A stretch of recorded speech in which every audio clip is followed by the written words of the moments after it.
Good morning बेटा। तो last time हम पढ़ रहे थे वेक्टर्स के बारे में। हमने वेक्टर की डेफिनेशन पढ़ी थी और वेक्टर और स्केलर की डेफिनेशन पढ़ी थी। अब आगे हमारे पास टाइप्स ऑफ वेक्टर। आगे क्या है? Types of vector.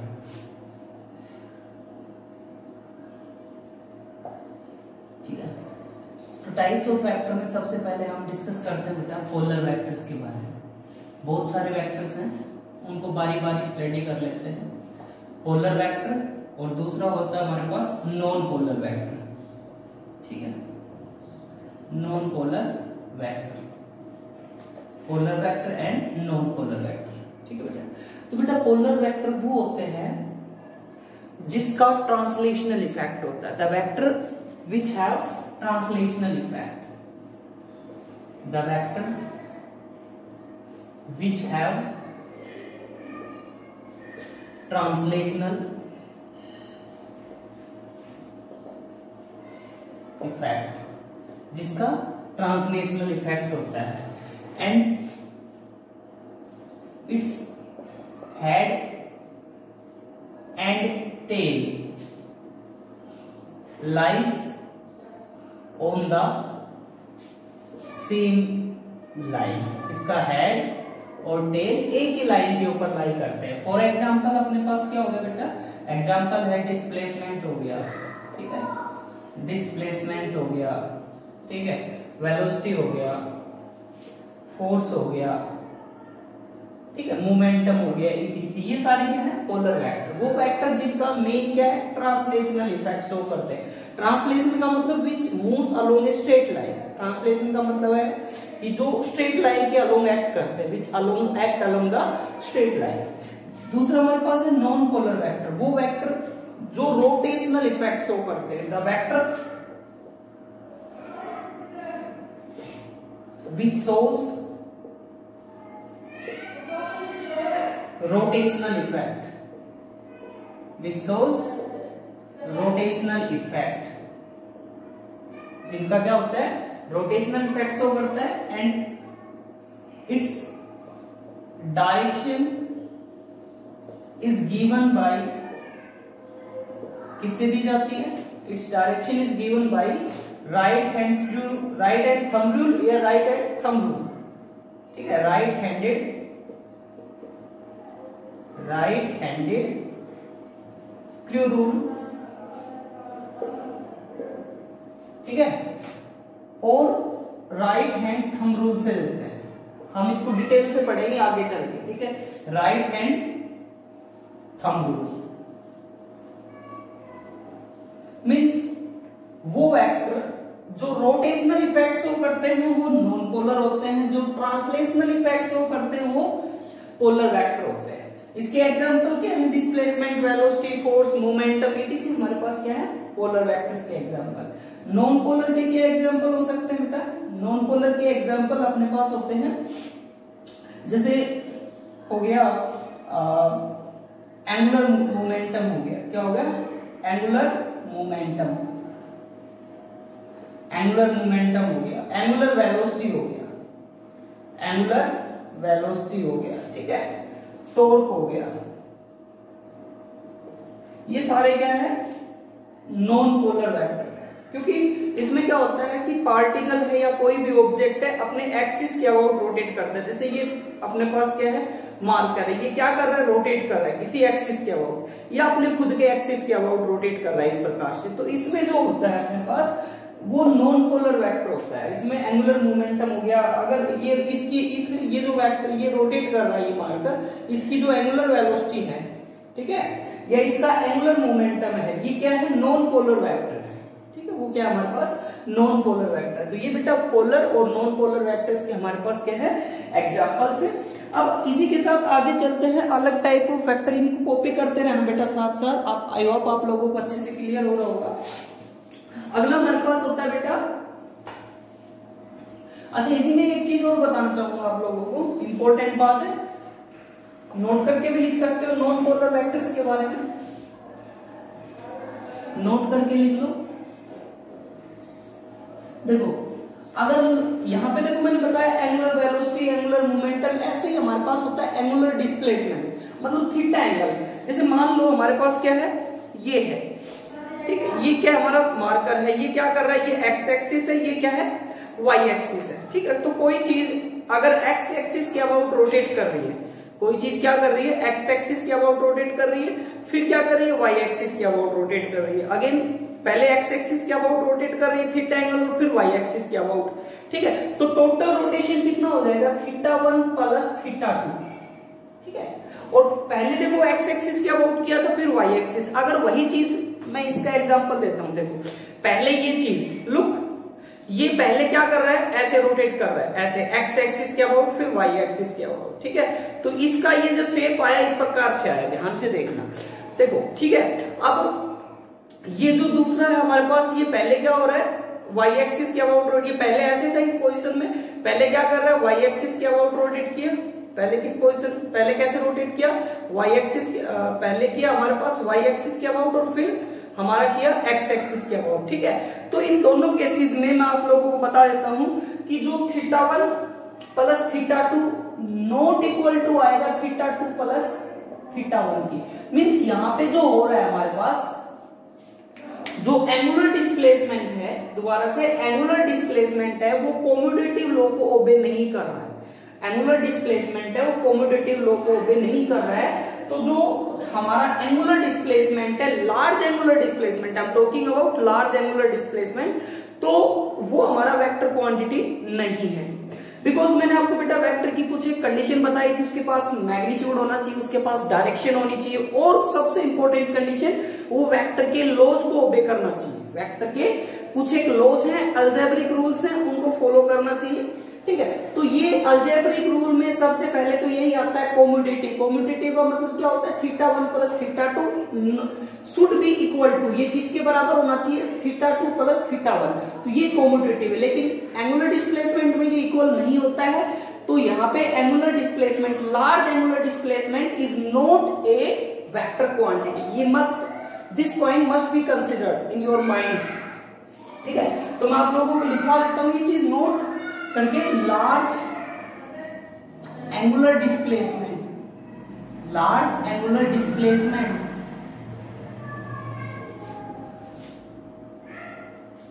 is not a vector quantity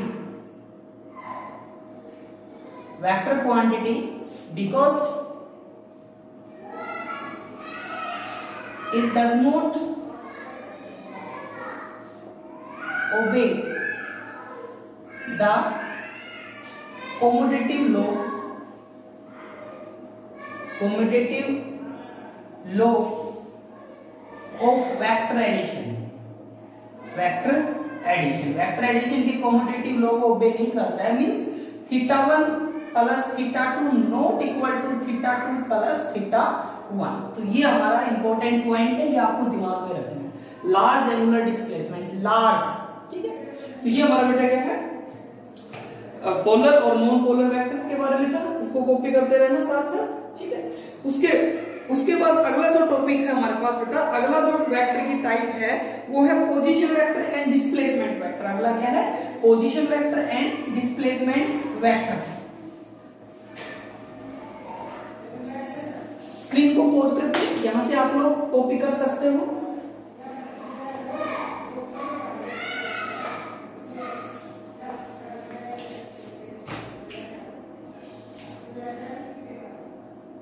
अगला है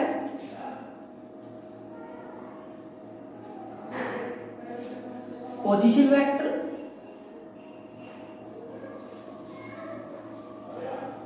आई होप आप लोगों को ये कलर दिख रहा होगा, ग्रीन कलर दिख रहा है बेटा।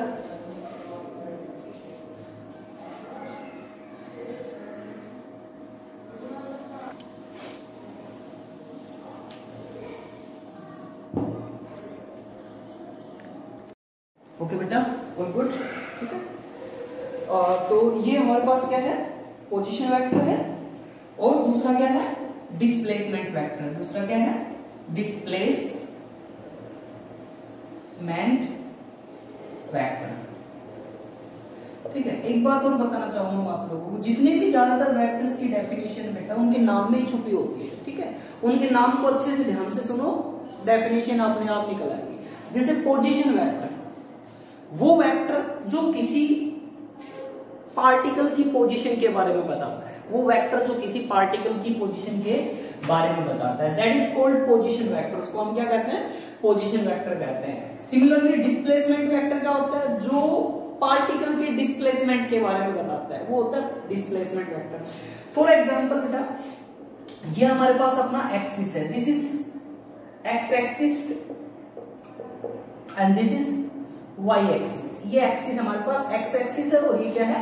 वाई एक्सिस है। ठीक है, इस एक्सिस के अंदर कोई पार्टिकल प्रेजेंट है, मींस इसका मतलब क्या है कि वो ये जो x दूरी है उससे यहां से तो y डिस्टेंस पे है और यहां से कितना x डिस्टेंस के ऊपर प्रेजेंट है। ठीक है, तो उसका पोजीशन वेक्टर ये है, ये उसका पोजीशन वेक्टर हो गया। उसका क्या हो गया? Position vector. ठीक है, और उसको हमने नाम दे दिया r1 वेक्टर। क्या नाम दे दिया? r1 vector. तो ये क्या बता रहा है कि ओरिजिन से, ओरिजिन मींस 0 0, रेफरेंस पॉइंट जहां से हम किसी चीज को मेजर करते हैं। ठीक है, रेफरेंस पॉइंट का मतलब ये है। ठीक है, तो यहां से ओरिजिन से ये कितनी दूरी पर है? ये पार्टिकल P1 पोजीशन पर है, P1 पोजीशन पर। ठीक है, और अब ये यहां से चलता हुआ यहां चला गया। किस पोजीशन पर चला गया? P2 पोजीशन पर। अब P2 पोजीशन पर चला गया, इसका मतलब ये हुआ कि भाई ये जो पार्टिकल है ये एक्स एक्सिस से जो डिस्टेंस है वो y2 डिस्टेंस है और x एक्सिस y एक्सिस से डिस्टेंस है वो कितनी होगी इसकी? y एक्सिस से x2 हो गई है। ठीक है, मींस इसका जो पोजीशन वेक्टर है वो r2 हो गया। मतलब पहले यहां से r1 दूरी पर था, अब कितनी दूरी पर आ गया है? r2 दूरी पर आ गया है। तो बेटा ये इसके दो अलग अलग पोजीशंस को बता रहे वेक्टर हैं। ये जो दो क्या है? वेक्टर हैं जो पार्टिकल की पोजीशन के बारे में बता रहे हैं कि पहले ये यहां पे था फिर बाद में यहां पे आ गया है। ठीक है, तो ये हो गया पोजीशन वेक्टर। तो हम डेफिनेशन क्या लिख सकते हैं? The vector which specify the position of the particle from a reference point,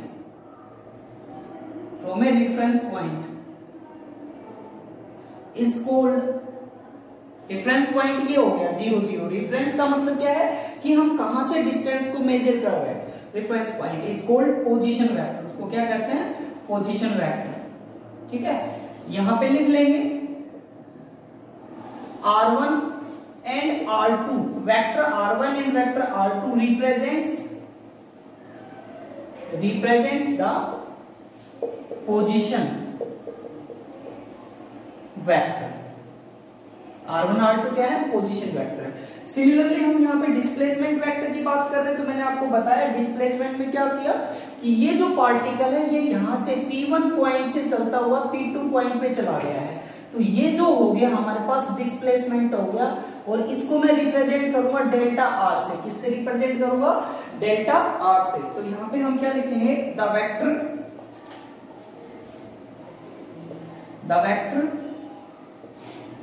which gives the displacement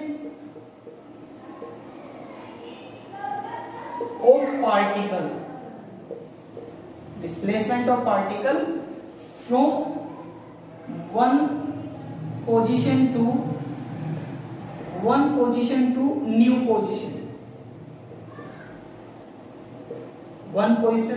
new position, ठीक है। The vector which gives the displacement of particle from one position to new position is called displacement vector। इसको हम क्या कहते हैं? Displacement vector कहते हैं। ठीक है, तो ये बेटा डिस्प्लेसमेंट हो गया। और यहां पे डेल्टा आर जो है, vector delta R is representing,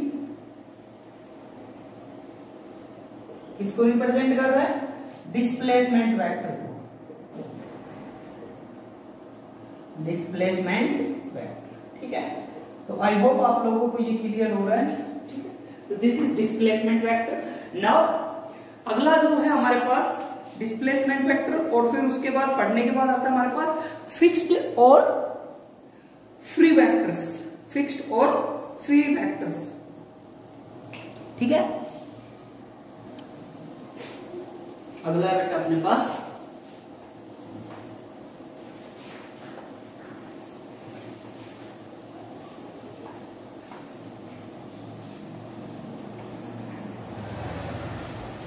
fixed और फ्री वेक्टर्स। फिक्स्ड वेक्टर, दूसरा है फ्री वेक्टर। देखो फिर से मैं बता रहा हूं, वेक्टर्स की जो डेफिनेशन है उनके नाम में ही होती है, ठीक है। तो फिक्स्ड वेक्टर वो होते हैं जिनका इनिशियल पॉइंट क्या होता है बेटा, फिक्स होता है, ठीक है। द वेक्टर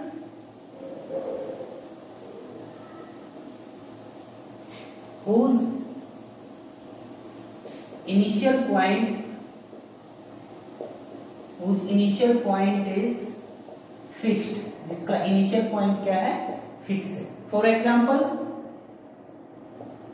क्या है, पोजीशन वेक्टर, है ना, क्योंकि पोजीशन वेक्टर हमेशा रेफरेंस पॉइंट से बताया जाता है, पोजीशन वेक्टर, ठीक है। फॉर एग्जाम्पल पोजीशन वेक्टर, ये फिक्स वेक्टर होते हैं, इनको बेटा लोकलाइज वेक्टर भी बोलते हैं। It is also called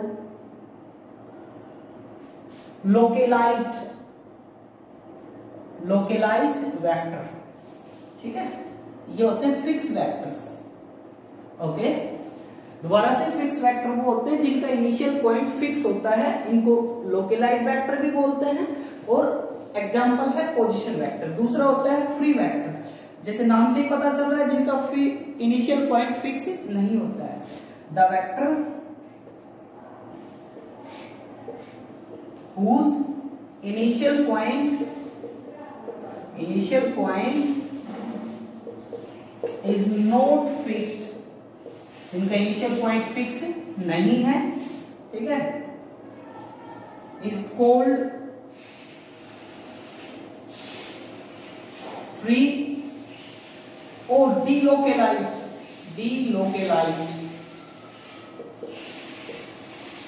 vector, ठीक है। एग्जाम्पल क्या हो सकते हैं इसके, for example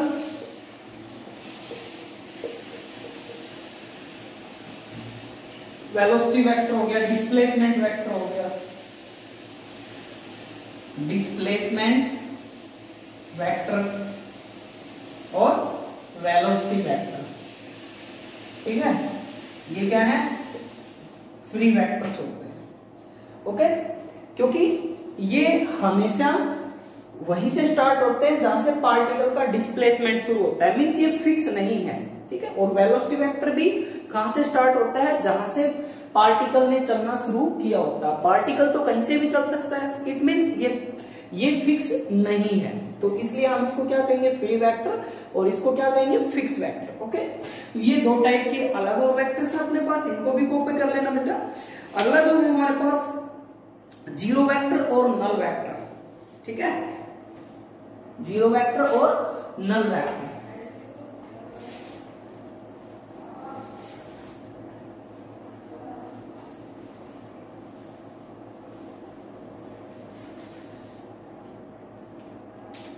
zero vector, zero और नल, इन्हीं का नाम बेटा जीरो और नल वेक्टर्स, ठीक है। नाम से ही पता चल रहा है जीरो वेक्टर, ठीक है। एक होता है यूनिट वेक्टर, एक क्या होता है, यूनिट वेक्टर। यूनिट वेक्टर, इसका भी नाम से ही पता चल रहा है, यूनिट का मतलब क्या होता है, मैग्नीट्यूड जिसका 1 हो, ठीक है। तो यूनिट वेक्टर, जीरो वेक्टर वो होते हैं जिनका मैग्नीट्यूड कितना हो, 0। The vector whose magnitude is 0, whose magnitude is 0 is called zero vector. उसको हम क्या कहेंगे, जीरो वेक्टर कहेंगे, ठीक है। तो वो होता है हमारे पास जीरो वेक्टर, ओके। जैसे हमने ए वेक्टर में से बेटा ए वेक्टर अगर सब्ट्रैक्ट कर दिया तो क्या बचेगा, जीरो नहीं बचेगा, हम बोलेंगे जीरो वेक्टर बचेगा। क्या बचेगा? जीरो वेक्टर बचेगा। फॉर एग्जांपल 5 न्यूटन फोर्स में से 5 न्यूटन फोर्स गया तो क्या बचा? जीरो न्यूटन फोर्स बचा। क्या बचा? जीरो न्यूटन फोर्स बचा। ठीक है, तो सिमिलरली हम यहाँ पे ये बात बोल देंगे कि एग्जांपल क्या है कि यदि ए वेक्टर्स में से ए वेक्टर गया, ठीक है, तो हमारे पास क्या बचेगा? जीरो वेक्टर बचेगा, ना कि हम बोलेंगे सिंपली जीरो। ठीक है बेटा, तो ये वेक्टर की बात हो रही है तो हम इसको वेक्टर बोलेंगे। अगला है यूनिट वेक्टर। इससे भी नाम से पता चल रहा है कि यूनिट वेक्टर क्या होते हैं? वो वेक्टर जिनका मैग्नीट्यूड यूनिटी होता है। यूनिटी का means 1। The vector whose magnitude is unity, जिसका मैग्नीट्यूड कितना होता है? यूनिटी और 1। ठीक है, वो होते हैं unit vectors, is called unit vector. इसको हम क्या कहेंगे? यूनिट वेक्टर कहेंगे। ठीक है, जैसे यूनिट वेक्टर को हम रिप्रेजेंट करते हैं, जैसे ये वेक्टर है, ये इसका मैग्नीट्यूड अगर 1 है, ठीक है, ये इसका मैग्नीट्यूड 1 है, तो हम क्या कहेंगे? ये जो है हमारे पास मैग्नीट्यूड को रिप्रेजेंट करना, कल मैंने बताया था ना आपको, वेक्टर के आगे उसका मोड ले लो, वो क्या होता है? उसका मैग्नीट्यूड होता है मोड। ठीक है, तो इसका मैग्नीट्यूड 1 है। देन यूनिट वेक्टर निकालने का, यूनिट वेक्टर को रिप्रेजेंट करते हैं, मैं यहाँ पे बता देता हूँ आप लोगों को यहीं पे। यूनिट वेक्टर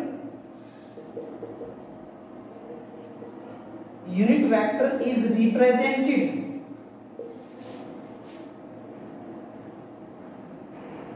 by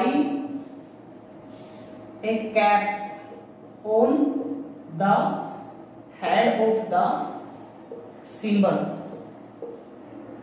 सिंबल के हेड के ऊपर एक कैप लगाने से, जैसे ए वेक्टर है, ये दिख रहा होगा ना, चेक कर लेता हूँ नीचे का पोर्शन बोर्ड में दिख रहा है कि नहीं दिख रहा। ठीक है, कम दिख रहा है तो ऊपर लिख देता हूँ, यहाँ पे देख लेना बेटा इसको, यहाँ पे। ठीक है, ये पोर्शन यहाँ लिख रहा हूँ, तो ए वेक्टर है वो कहाँ जाएगा अपने पास? ये कैसे? ये वेक्टर हो गया ए, उसका सिंबल, और ये इसके कैप लगा दी, कैप सर पे ऐसे इस प्रकार से, तो ये वेक्टर ए हो गया है। ठीक है, तो इसको कैसे रिप्रेजेंट करेंगे? इसका जो फॉर्मूला होता है यूनिट वेक्टर निकालने का, वेक्टर डिवाइडेड बाय इसका मैग्नीट्यूड। वेक्टर को इसके मैग्नीट्यूड से क्या कर दिया? डिवाइड कर दिया है, तो ये हमारे पास क्या आ जाएगा? इसका यूनिट वेक्टर आ जाएगा। क्या आ जाएगा? Unit vector. तो remember this formula, unit vector is given by vector divided by its magnitude. Unit vector को किससे रिप्रेजेंट करेंगे? Vector divided by unit vector. ठीक है, तो ये हमारे पास क्या है? यूनिट वेक्टर निकालने का तरीका है। मैं आपको एक एग्जांपल और करवा देता हूं इसके ऊपर, ताकि आप लोगों को अच्छे से क्लियर हो जाए। ठीक है, तो ये यूनिट वेक्टर की definition, the vector whose magnitude is unity और 1, जिसका मैग्नीट्यूड कितना हो? 1 हो या यूनिटी हो। ठीक है, तो ये इसका फॉर्मूला होता है, यूनिट वेक्टर को रिप्रेजेंट करने का ये तरीका होता है। ठीक है, अब देखो मैं इसके ऊपर एक एग्जांपल करवा रहा हूं, आप लोगों को अच्छे से क्लियर हो जाएगा। ठीक है, तो ये जीरो वेक्टर की डेफिनेशन भी आप लोग साथ साथ पढ़ते रहना, इनको कॉपी कर लेना फिर नोटबुक के अंदर।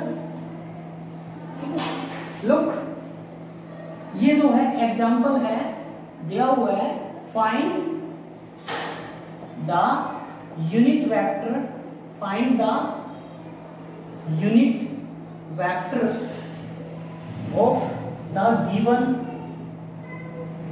वेक्टर। गिवन वेक्टर का यूनिट वेक्टर बताओ। देखो बेटा, वेक्टर जो है हमारे पास, मान लो ए दिया हुआ है 3i plus 4j plus k। ठीक है, ये i j के क्या है बेटा? i j और k जो है ये हमारे पास यूनिट वेक्टर्स हैं। ठीक है, तो ये मैं आगे चल के बताऊंगा ये किस प्रकार से रिप्रेजेंट कर होते हैं, कैसे इनको हम यूटिलाइज करते हैं। तो फिलहाल ये याद रखो कि ये वेक्टर दिया हुआ हमारे पास, इसका यूनिट वेक्टर अपने को निकालना है। तो बड़ा ही आसान तरीका है, क्या करना है? सॉल्यूशन में हमने फॉर्मूला पढ़ा हुआ है, यूनिट वेक्टर निकालना है, तो यूनिट वेक्टर का फॉर्मूला होता है वेक्टर डिवाइडेड बाय इसका मैग्नीट्यूड। वेक्टर को हम इसके मैग्नीट्यूड से क्या कर दें? डिवाइड कर दें। तो देखो वेक्टर तो है हमारे पास, इसका मैग्नीट्यूड नहीं है ना, नीचे वाला पोर्शन अपने पास नहीं है, तो इस पोर्शन को भी निकालना पड़ेगा। मैग्नीट्यूड निकालने का बड़ा ही आसान तरीका है, कैसे करते हैं? जो वेक्टर दिया हुआ है ना ए का, इसका स्क्वायर करो, 3 का स्क्वायर प्लस 4 का स्क्वायर प्लस 4 का स्क्वायर प्लस यहाँ पे कितना 1 है, तो 1 का स्क्वायर और ऊपर से क्या कर दिया, स्क्वायर रूट कर दिया। ठीक है, देखो 3 का स्क्वायर किया, फिर 4 का स्क्वायर किया, फिर इसके आगे 1 है तो 1 का किया। ठीक है, तो किसी भी वेक्टर का अगर मैग्नीट्यूड निकालना हो, किसी भी वेक्टर का मैग्नीट्यूड निकालना हो तो इस प्रकार से हम निकाल सकते हैं। अगर ये नहीं भी होता ना, मान लो ये टर्म नहीं होती जिसमें ये हट जाती। ठीक है, तो देखो इसको क्या करेंगे, 9 हो जाएगा प्लस 16 हो जाएगा प्लस 1 हो जाएगा। ठीक है, और ऊपर से क्या आ जाएगा, स्क्वायर रूट आ जाएगा और ये हो जाएगा वेक्टर का मैग्नीट्यूड। तो कितना आ गया, √26, 16 और 25 और 26 हो जाएगा, √26 आ गया। क्या आ गया, √26। तो हम वेक्टर, यूनिट वेक्टर आ जाएगा। यूनिट वेक्टर कैसे आएगा, यूनिट वेक्टर A बराबर हो जाएगा वेक्टर कितना है, 3i plus 4j plus k। ठीक है, इसको कितने से डिवाइड कर दें, 1/√26 से। तो ये हो गया बेटा यूनिट वेक्टर, ये हमारा आंसर आ गया। ठीक है, तो इस प्रकार से हम यूनिट वेक्टर, अब आप चाहे करके देख लो, इसका मैग्नीट्यूड निकाल, इसका मैग्नीट्यूड कितना आएगा, √26 आएगा और √26 डिवाइडेड बाई √26। ठीक है, तो कितना आएगा, 1 आ जाएगा, मीन्स वेक्टर हो गया, इसका मैग्नीट्यूड भी 1 है। ठीक है, अब इंपॉर्टेंट बात ये है कि यूनिट वेक्टर की डायरेक्शन क्या होती है, बिकॉज बेटा जितने भी वेक्टर हैं उन सभी की अपनी एक पर्टिकुलर डायरेक्शन होती है। तो यहाँ पे आप नोट करके लिख सकते हो कि the direction of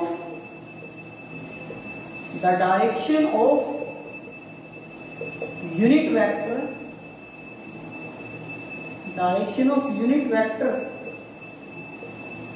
is along the given vector, along the direction of given vector। मतलब यूनिट वेक्टर की वही डायरेक्शन होती है जो वेक्टर ए की होती है। मतलब जिस वेक्टर का हम यूनिट वेक्टर निकाल रहे हैं उसकी जो डायरेक्शन है वही यूनिट वेक्टर की डायरेक्शन होती है। तो यह इस प्रकार से हम इसको सोल्व कर सकते हैं। तो this is the method to find out the unit vector of a vector. ये हमारा यूनिट वेक्टर हो गया। ठीक है, उसके बाद आता है हमारे पास बेटा equal vector and negative vectors. अगला डेफिनेशन क्या है, equal vector and negative vectors. इनकी टाइप तो आज कंप्लीट कर ही लेते हैं। ठीक है, आई थिंक थोड़ा काम ज्यादा हो रहा होगा। ठीक है, यूनिट वेक्टर्स आगे हमारे पास equal vectors.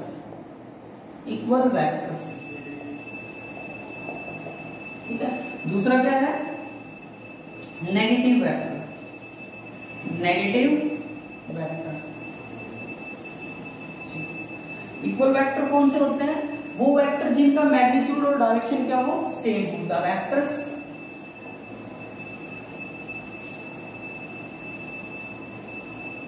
vectors are said to be equal vectors whose magnitude and direction are same। ठीक है, जिसका मैग्नीट्यूड डायरेक्शन क्या हो, सेम हो, तो वो होते हैं हमारे पास इक्वल वेक्टर्स होते हैं। वो क्या होते हैं, इक्वल वेक्टर्स होते हैं। इसी प्रकार से हमारे पास क्या होता है बेटा, नेगेटिव वेक्टर्स होते हैं। क्या होते हैं, नेगेटिव वेक्टर्स होते हैं। ठीक है, the vector A is said to be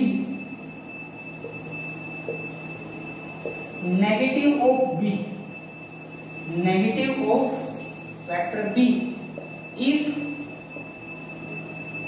it have same direction, it have same magnitude but opposite direction। ठीक है, वो होते हैं। ओके, लुक, जैसे ये वेक्टर हमारे पास है ए वेक्टर, ये क्या है, ए वेक्टर है, और ये जो है बी वेक्टर है। ठीक है बेटा, इनका जो मैग्नीट्यूड है आप देख सकते हो, लेंथ से रिप्रेजेंट कर रहे हैं। लेंथ दोनों की क्या है, बराबर, बट डायरेक्शन एक का जो एरो है वो इधर है, एक का एरो इधर है। तो देन ए वेक्टर है वो बी का नेगेटिव वेक्टर है।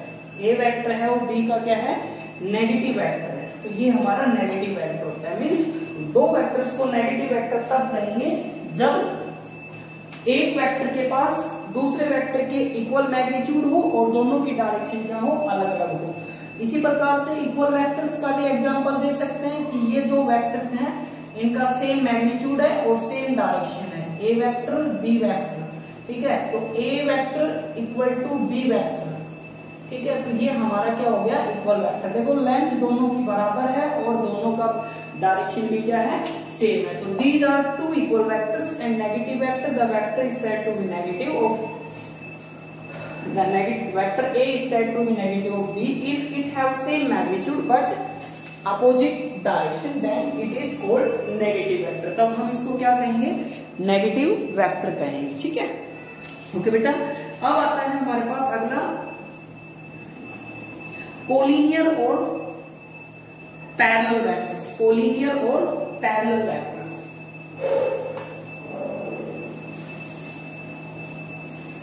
कोलिनियर और पैरेलल वेक्टर।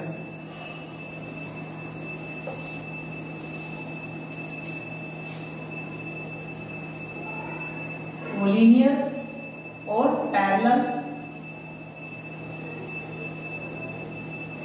वेक्टर्स, ठीक है। दूसरा होता है हमारे पास coplanar vector, coplanar, look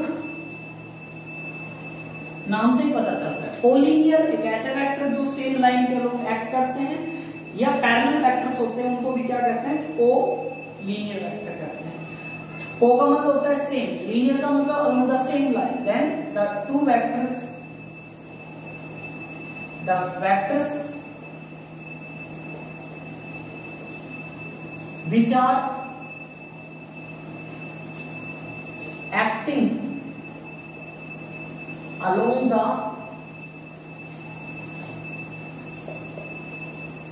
same line or parallel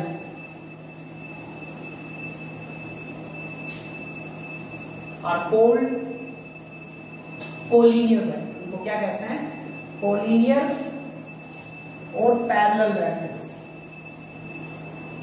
उनको कोलिनियर और पैरेलल वेक्टर कहते हैं, ठीक है। एग्जांपल कर लेते हैं, जैसे ये है ए वेक्टर है, बी वेक्टर है, ये दोनों क्या है, कोलिनियर वेक्टर है। ए और बी दोनों क्या है, कोलिनियर, बिकॉज ये सेम लाइन में एक्ट कर रहे हैं। सिमिलरली ए वेक्टर है और बी वेक्टर है, ये दोनों क्या है, कोलिनियर वेक्टर है। क्या है, कोलिनियर वेक्टर है। अगर इनकी डायरेक्शन भी बेटा अगर अपोजिट हो, ठीक है, डायरेक्शन भी क्या हो, अपोजिट हो, तो भी हमारे क्या हो जाएंगे, कोलिनियर वेक्टर हो जाएंगे, तो भी क्या हो जाएंगे, कोलिनियर। और करके लिख सकते हैं, जैसे ये वेक्टर ए है, ये वेक्टर बी है, तो ये क्या हमारे पास कोलिनियर वेक्टर है, क्या है, कोलिनियर। और करके यहाँ पे भी लिख सकते हैं, जैसे ये वेक्टर ए इधर एक्ट कर रहा है, दूसरा इधर एक्ट कर रहा है बी, तो ए और बी दोनों ही क्या है, कोलिनियर वेक्टर है। तो कितने केस हो गए, 1 2 3 और ये चौथा केस। मीन्स अगर चारों में से कोई भी पोजीशन हो और वेक्टर पूछा जाए कि कौन से वेक्टर हैं, तो इस प्रकार से एक्ट करे तो भी कोलिनियर, अगर अपोजिट डायरेक्शन में एक्ट करे तो भी कोलिनियर, और ये एक्ट करे तो भी क्या, कोलिनियर या पैरेलल वेक्टर होता है हमारे पास, ठीक है। अब आता है कोप्लेनर वेक्टर। कोप्लेनर कौन से होते हैं, नाम से ही पता चल रहा है, जो वेक्टर जो सेम प्लेन में लाई करते हैं, the vector which are acting in same plane is called coplanar vector. इनको हम कॉन्करेंट वेक्टर्स भी बोलते हैं, ठीक है। एग्जांपल जैसे हमारे पास दिया हुआ है कि ये जो है ए वेक्टर है, ये बी वेक्टर है, और ये जो है सी वेक्टर है, तो ये क्या है हमारे पास बेटा, कोप्लेनर वेक्टर है। मीन्स ये अगर एक बोर्ड है और बोर्ड XY प्लेन है या XZ प्लेन है या YZ प्लेन है, तो तो इस प्लेन के अंदर जितने भी vector A B C D F X Y Z जितने भी आपको नजर आ रहे हैं, सारे के सारे क्या है, कोलिनियर वेक्टर, सारे के सारे क्या है, सॉरी कोप्लेनर वेक्टर, सारे के सारे क्या है, कोप्लेनर वेक्टर है हमारे पास। ओके, आई होप आप लोगों को ये अच्छे से क्लियर हो रहा होगा। ठीक है, तो ये बेटा अपने पास टाइप्स ऑफ डेफिनेशन मतलब टाइप्स ऑफ वेक्टर्स थी। ठीक है, तो इनको अच्छे से क्लियर करना। ठीक है, और कोई चीज क्लियर ना हो then message me. Okay, okay good, thank you बेटा, हैव ए नाइस डे।